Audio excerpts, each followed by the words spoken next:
Nandyal sub principal senior సెక్రటరీగా మన యొక్క కొత్తగా మన యొక్క ప్రభుత్వం వచ్చిన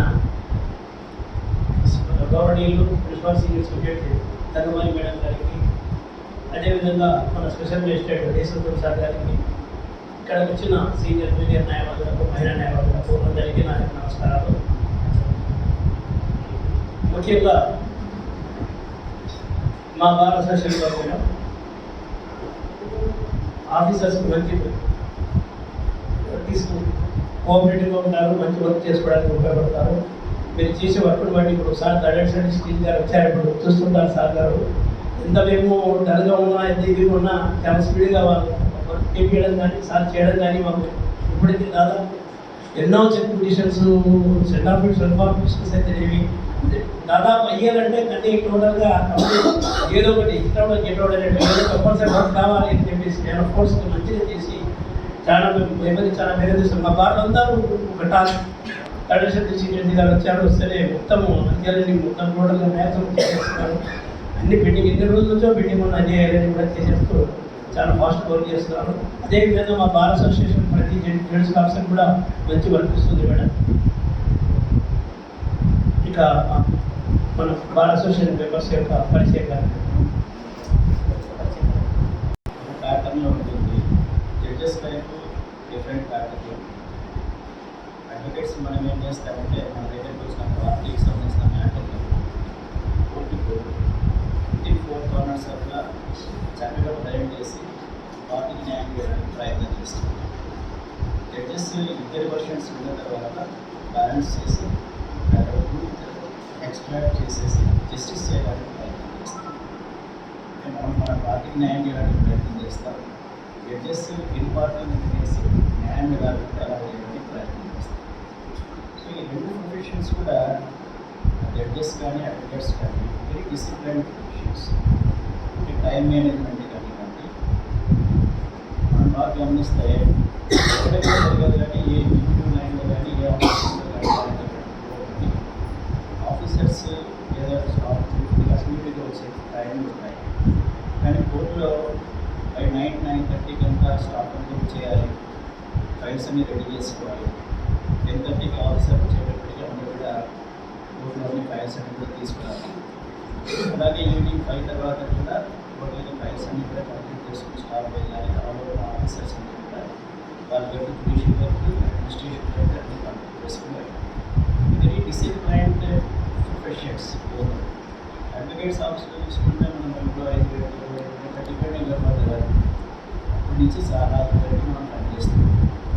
ఇంత డిసిప్లైన్ ప్రొఫెషన్స్ ఎంతో క్రమశిక్షణగా మనం ఉండగలిగితేనే అంత మంచి న్యాయవాదులుగా, అంత మంచి పేరు కలిగిన జడ్జెస్గా వస్తుంది.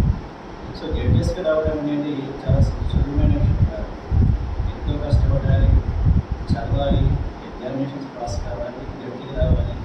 జడ్జిగా తను రుజువు చేసి చక్కటి జడ్జిగా తీసుకున్నాం.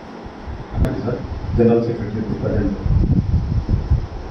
కాడర్షన్ జిల్లా జడ్జి గారు పైన ఎట్లా పరిగెత్తిస్తున్నారు, కింద కూడా 7 కోర్టులో కూడా ఒక మంచి సీనియర్ జడ్జి గారు వచ్చి అట్లే అర్షం కోర్టు 2 వచ్చేదానికి మాకు ప్రయత్నం సార్ ప్రయత్నం చేస్తే మేము దాన్ని ఫాలో అవుతూ హైకోర్టు వరకు వెళ్ళడానికి మేము ప్రయత్నం చేస్తాము.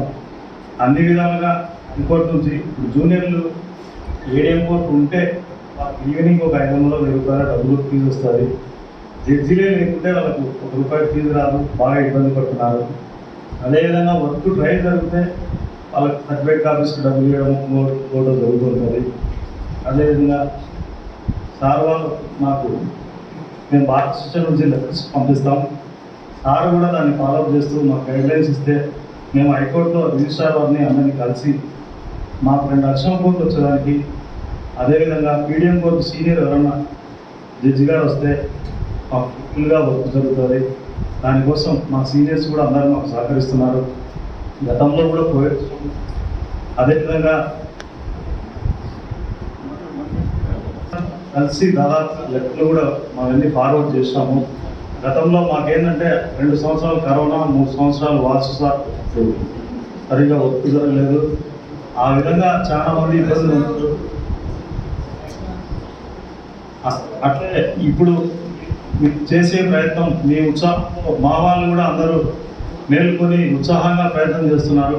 కోర్టు ఎప్పుడైతే జిల్లా కోర్టులో ఫుల్గా సార్ చూస్తే బెంచీలు కుర్చీలు లేకపోతే అట్లా ఉంది. అంటే కోర్టులో ఎప్పుడైనా జడ్జి పరిగెత్తిస్తే లాయర్లు కూడా అందరూ ఇంట్రెస్టెడ్గా సార్ ఏం చేస్తున్నప్పుడు మేము కూడా నేర్చుకుంటాం తెలియదు అనేది ఒక ఫీలింగ్ ఉంది మా వాళ్ళకు. గత 5 సంవత్సరాల నుంచి మేము ఆ ఫీలింగ్లో లేము. అందరం సరే ఈరోజు వాయిదా పడుతుంది కదా అని కోర్టుకు పోయే పరిస్థితి కూడా లేకున్నది. అది అట్లా లేకుండా ఈరోజు ఫుల్ఫిల్గా కోర్టు నిండా జనాలతో లైట్లతో ఆ వాతావరణమే వేరే ఉంది. అట్లే ఉండాలని 3 సంవత్సరాలు. అదేవిధంగా మన కాంప్లెక్స్ అంతా 11:30కి అందరు కాల్ చేసి నేను సేలం చూసాను. కోర్టు ఫుల్గా ఉంటుంది. అట్లా ఎట్లా ఉంటుంది అనుకున్నా ఈరోజు స్టార్ట్ అయింది మనకు. అదేవిధంగా మిగతా కోర్టులకు జడ్జీలు వచ్చేదానికి ప్రయత్నం చేసి సార్ మమ్మల్ని పురమాయిస్తే మేము కూడా విజయవాడకి వెళ్ళి అన్ని ఫాలో చేసుకుంటాం. ఈ విధంగా సభాముఖంగా తెలియజేసుకుంటాం. కేసెస్ స్పెషల్ కోర్టు ఉంది సార్. అయితే మ్యాజిస్ట్రేట్ కోర్టులో అన్యాక్టివ్ కేసెస్ నెంబర్ అయ్యి 2019 తర్వాత ట్రాన్స్ఫర్ కాలేదు. ఆల్రెడీ డిస్ట్రిక్ట్ కోర్టు ఆర్డర్స్ ఉన్నాయి ట్రాన్స్ఫర్ చేయమని. లిస్ట్ అవుట్ చేశారు, అన్నీ చేశారు, కానీ ట్రాన్స్ఫర్ కాలేదు. సార్ దగ్గర చాలా మ్యాటర్స్ అన్నీ కూడా వారెంట్ పెండింగ్ ఉన్నవే ఉన్నాయి. ట్రయల్ మ్యాటర్స్ ఇంకేం లేవు. ఈ మ్యాటర్స్ దగ్గరికి వెళ్తే అవి కూడా శుభదినాలు జరుగుతున్నాయి. ఎందుకంటే గతంలో ఆఫీసర్లు లేక ఒక ఇబ్బందులు అయితే ఆఫీసర్ల దగ్గర రిప్రజెంటేషన్ చేయడానికి కొన్ని ఇబ్బందులు కలిగేవి. మనం చెప్పినా కూడా కొన్ని ఏదో సమ్ ఊరికి అటెండ్మెంట్స్ అయిపోయి 3 years 4 న్యాయవాదుల పరిచయ వేదికను ఏర్పాటు చేసినటువంటి భారత